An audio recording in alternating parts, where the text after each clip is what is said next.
Ang saya-saya nila. Good morning, good morning, good morning.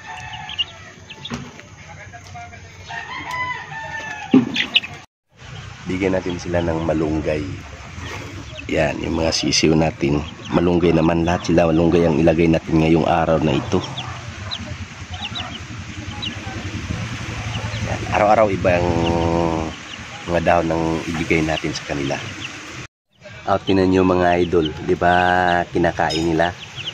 Dapat sa kanila habang bata pa sila, turuan natin silang kumain ng sari-saring mga dahon-dahon para paglaki nila, alam nila kung ano ang dapat nilang kainin. Sa dami nating malunggay dito. Ayan. Wala tayong problema sa ipakain sa mga alaga nating mga manok. Ayan, no?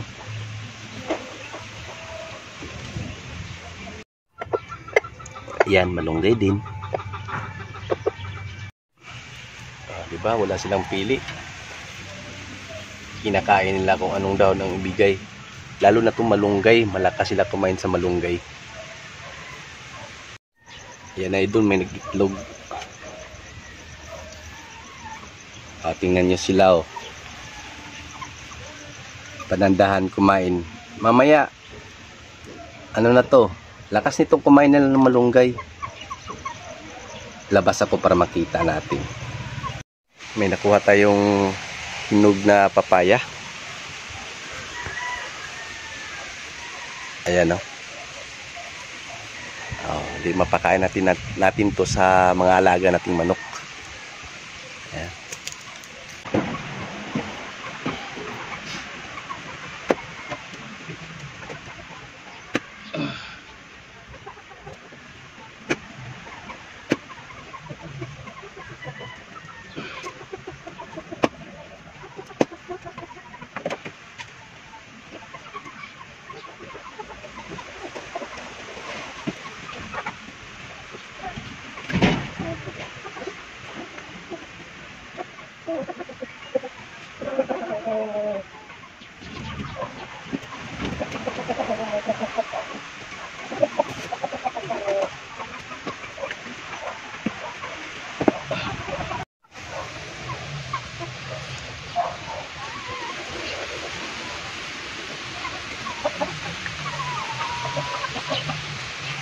Freeze papaya.